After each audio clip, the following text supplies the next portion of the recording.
Om Swastiastu. Perkenalkan, kami dari mahasiswa Universitas Mahasiswa Denpasar, Fakultas Ekonomi dan Bisnis, program studi S1 Akuntansi dalam mata kuliah Pendidikan Kewarganegaraan. Baik, sebelum kami melanjutkan ke materi, izinkan kami untuk memperkenalkan diri terlebih dahulu. Perkenalkan, saya Niputu Anggiatika Putri, nomor absen 5, dan rekan saya. Perkenalkan, nama saya Nitu Masrofia, absen 1. Perkenalkan, nama saya Niputi Nia Maharani, nomor absen 16. Baik, pada video ini kami akan membahas salah satu masalah publik di Indonesia, yaitu isu anggaran DPR yang terlalu tinggi di tengah kondisi ekonomi masyarakat yang sulit. Baik, kami akan melanjutkan ke materi berikutnya. Nah, jadi di sini saya ingin menjelaskan tujuan dari pembuatan video ini. Yang dimana tujuan dari pembuatan video ini adalah untuk memahami peran masyarakat dalam demokrasi Indonesia melalui aksi demonstrasi sebagai sarana menyampaikan aspirasi terhadap suatu kebijakan suatu negara. Yang dimana khususnya terkait anggaran DPR dan juga dengan tetap untuk menjunjung tinggi nilai demokrasi Pancasila. Nah, selanjutnya ada latar belakang dari materi ini, yang dimana itu adalah Indonesia memang sistem demokrasi yang berlandaskan kedaulatan rakyat, yang dimana masyarakat memiliki hak untuk menyampaikan pendapat secara bebas dan juga bertanggung jawab. Salah satu bentuk penyampaian aspirasi tersebut adalah aksi demonstrasi. Nah, dalam beberapa tahun terakhir, munculnya gelombang demonstrasi yang menyoroti anggaran DPR yang dinilai terlalu tinggi, terutama ketika masyarakat sedang menghadapi suatu himpitan ekonomi seperti halnya kenaikan harga suatu kebutuhan pokok dan juga menurunnya daya beli. Nah, selanjutnya ada pengertian dari demonstrasi dan dalam demokrasi, yang dimana demonstrasi adalah bentuk partisipasi politik warga negara untuk menyampaikan aspirasi, kritik, ataupun penolakan terhadap kebijakan pemerintah atau lembaga negara. Nah, dalam negara demokrasi, demonstrasi merupakan wujud dari suatu kebebasan berpendapat, sarana kontrol masyarakat terhadap pemerintahan, dan juga bagian dari proses demokrasi yang sehat. Di sini saya akan melanjutkan materi selanjutnya, yaitu penyebab terjadi demonstrasi terkait anggaran DPR. Ada beberapa faktor yang utama. Yang pertama, ada anggaran DPR dinilai terlalu tinggi dan tidak sebanding dengan kondisi ekonomi rakyat. Yang kedua, ada ketimpangan ekonomi di mana masyarakat masih kesulitan memenuhi kebutuhan dasar. Dan yang ketiga, kurangnya transparansi dan komunikasi publik mengenai penggunaan anggaran. Yang keempat, munculnya persepsi bahwa anggaran lebih mengutamakan kepentingan elit dibandingkan kesejahteraan rakyat. Selanjutnya, ada hak dan kewajiban warga negara dalam menyampaikan aspirasi.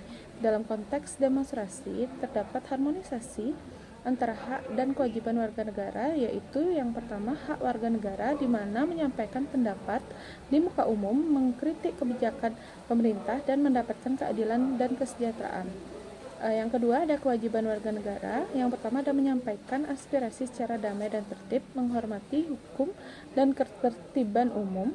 Yang ketiga, ada tidak melakukan tindakan anarkis atau merugikan pihak lain. Selanjutnya, ada demonstrasi dalam prinsip demokrasi Pancasila. Demokrasi Indonesia berlandaskan pada Pancasila, khususnya kerakyatan yang dipimpin oleh hikmat, kebijaksanaan, musyawarah, dan mufakat.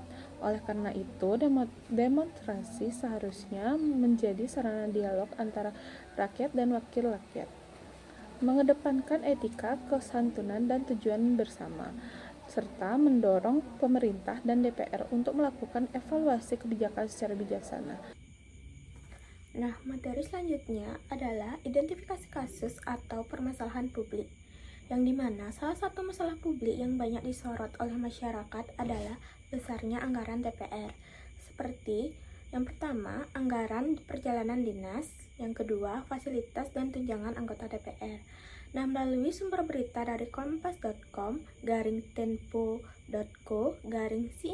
Indonesia, yang memberitakan kritik publik terhadap anggaran DPR yang meningkat di tengah kenaikan harga kebutuhan pokok dan tekanan ekonomi masyarakat. Nah, dalam permasalahan ini menimbulkan ketimpangan rasa keadilan karena masyarakat sedang mengalami kesulitan ekonomi, sedangkan anggaran pejabat negara justru dinilai tidak menunjukkan empati sosial pada kondisi tersebut. Materi selanjutnya adalah analisis permasalahan dan kebijakan pemerintah. Pemerintah bersama DPR memiliki kewenangan konstitusional dalam menyusun dan menetapkan anggaran pendapatan dan belanja negara atau APBN. Anggaran ini seharusnya menjadi instrumen utama untuk mewujudkan kesejahteraan rakyat, pemerataan pembangunan, serta keadilan sosial. Namun, dalam praktiknya, kebijakan anggaran seringkali dinilai belum sepenuhnya mencerminkan aspirasi masyarakat. Proses penyusunan anggaran cenderung elitis, kurang melibatkan partisipasi publik secara langsung, dan minim penjelasan yang mudah dipahami mengenai manfaat anggaran bagi rakyat. Sebagai contoh, masyarakat sering tidak mengetahui secara rinci alokasi anggaran untuk pendidikan, kesehatan, atau subsidi, sehingga muncul kecurigaan dan ketidakpercayaan.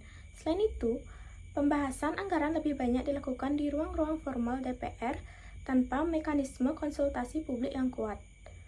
Misalnya melalui forum dengan pendapat yang terbuka dan partisipatif. Nah, dalam perspektif demokrasi Pancasila, kondisi ini menjadi masalah karena kedaulatan berada di tangan rakyat. Kebijakan publik seharusnya disusun melalui musyawarah untuk mufakat, dengan menjadikan aspirasi masyarakat sebagai dasar utama pengambilan keputusan. Ketika suara rakyat tidak terakomodasi secara optimal, maka kebijakan anggaran berpotensi menyimpang dari tujuan keadilan sosial. Misalnya, ketika anggaran infrastruktur besar dialokasikan, tetapi kebutuhan dasar masyarakat seperti pendidikan daerah tertinggal dan layanan kesehatan masih minim. Baik, materi selanjutnya yaitu analisis kekurangan, hambatan, dan penyelesaian masalah. Nah, pada analisis kekurangan yaitu yang pertama, kurangnya transparansi anggota DPR, yang kedua, rendahnya keterlibatan masyarakat dalam proses pengawasan, yang ketiga, komunikasi antara wakil rakyat dan rakyat belum optimal. Selanjutnya, pada analisis hambatan yaitu yang pertama, prosedur birokrasi yang kompleks, yang kedua, rendahnya literasi politik masyarakat, yang ketiga, aksi penyampaian pendapat sering disalahartikan sebagai tindakan anarkis. Selanjutnya, penyelesaian masalah. Nah, adapun beberapa solusi yang dapat dilakukan antara lain, yang pertama, meningkatkan transparansi anggaran DPR.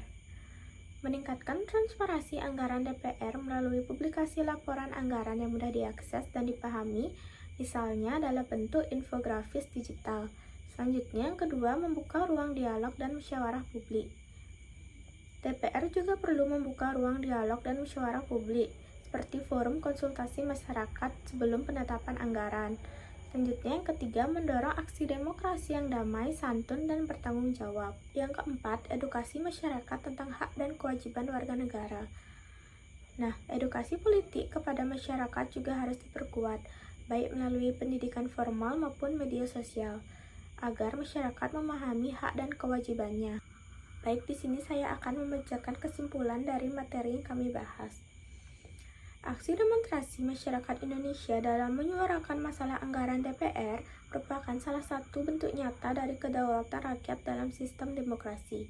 Namun, agar demokrasi tetap berjalan dengan baik, diperlukan keseimbangan antara hak dan kewajiban warga negara, serta penyelesaian masalah melalui musyawarah untuk mufakat demi tercapainya keadilan dan kesejahteraan bersama.